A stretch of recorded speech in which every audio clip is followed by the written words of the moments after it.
10 years ago, I used to work at a startup, and on every wall we had these 10 companies' values. The vibe from these values was something like faster, higher, stronger. It was the essence of toxic productivity, and honestly, I didn't take them seriously. I thought that all companies' values were some sort of marketing fluff, like Google's "great isn't good enough." After launching my own startup Hints, I realized that values can be very practical and they can actually boost team's productivity. Together with the founding team, we stated just 4 values that helped us to become more productive.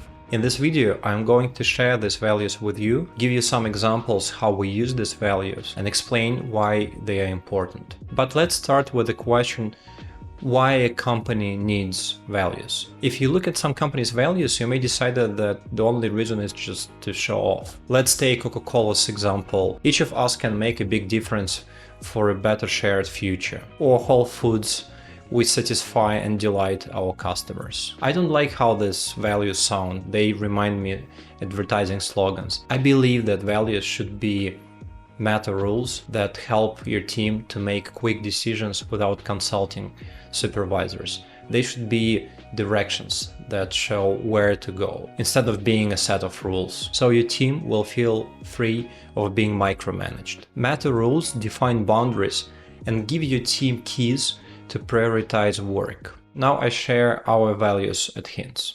Value number 1. We save our mental energy. This value came from my personal philosophy. If you remove things that waste your energy, you'll be surprised how much is left. Not wasting energy is actually easier than trying to boost it. We have also written 4 examples of this value to illustrate how we apply it in our day-to-day work. Example number 1. We trust each other and remember that every team member acts with the best intentions. Trust is very important.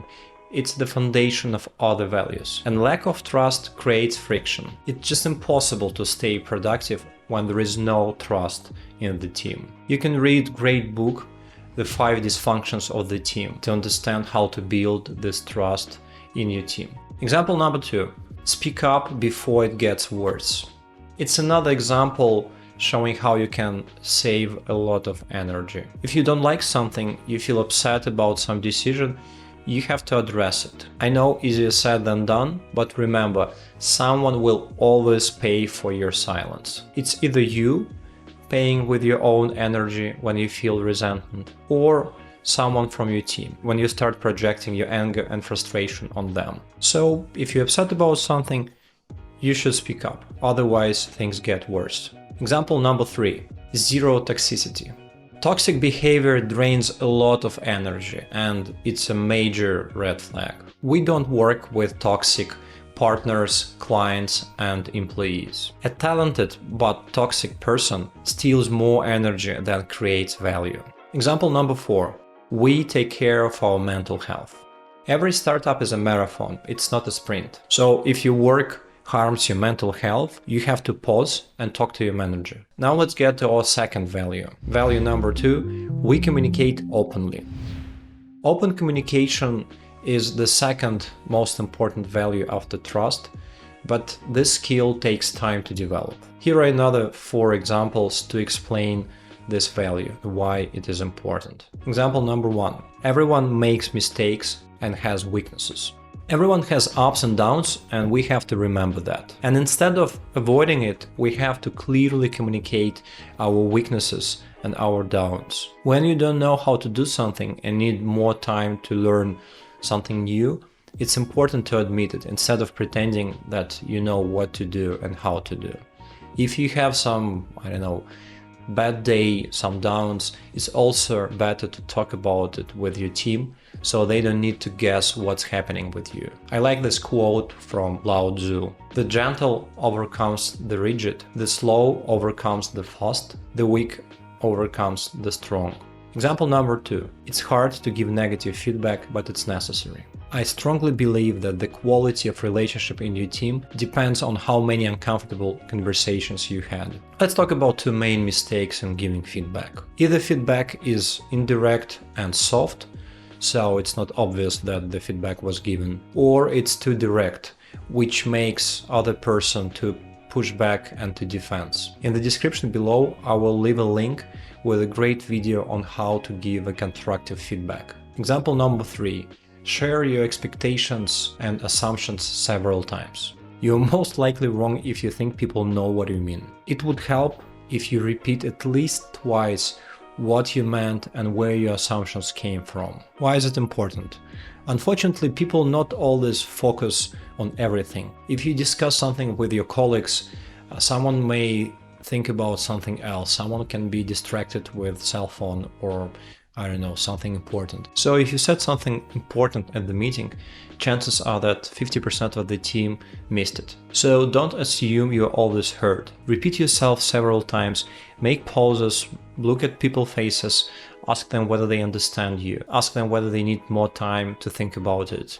Double check that they actually heard you and that they know what you mean. Don't just talk assuming everyone's following you. It's your job to be sure that the whole team is on the same page when you communicate something. Example number 4, don't be afraid to look stupid. If you're having trouble understanding something, somebody else in the room is also. Asking question doesn't mean you're the stupidest person in the room. Usually it means that you're the only brave enough to ask questions. The first values about saving mental energy and about open communication are more cultural. The next value is more about how we build products. So rule number 3, gain knowledge about users as fast as possible. Features, design and technology are less important than knowing your users. If you know what your users want, the rest is simple. And here we have another 3 examples explaining this value and how to speed up this process. Number 1, do any 2-minute task as fast as possible. We took this one from the famous David Allen's book, Getting Things Done. It means that if you have something small to do, don't put it aside. If you have an idea, share it with your team right now. If you see something doesn't work, tell about it. If you know how to improve something and it's a small task, do it right now. Don't wait for tomorrow. Don't put it on your Apple Notes to finish later. Just finish it right now if it takes just 2 minutes. One small step can launch this chain of reactions that can bring new knowledge and can create something new. Example number 2, only the simplest and quickest solutions. Building new solution isn't the goal. The goal is to build a new solution as quickly as possible to get new knowledge about users. Also, before building something new, we have to make a research and find whether something similar was already built. Example number 3, done is better than perfect. This value is very trendy and we didn't create it, but we couldn't put it better. It means that if we can launch a product and we know it's not ideal, we still have to launch it. The negative feedback can be also very important knowledge. I like to use this example here. If you build something and some element of your product doesn't work, people will complain, and by getting these complaints, you'll understand that they wanted it. If you don't see any complaints, then probably nobody used it and it doesn't matter. Now we're getting to the 4th and the final value. Common sense is beyond everything.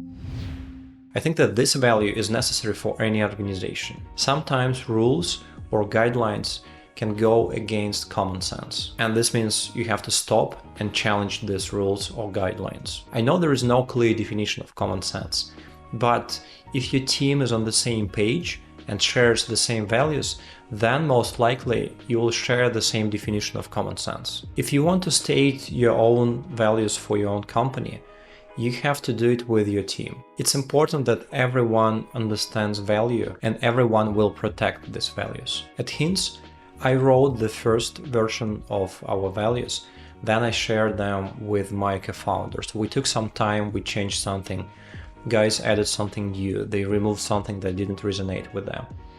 We took a pause, then we shared these values with the rest of the founding team. And we repeated this exercise several times.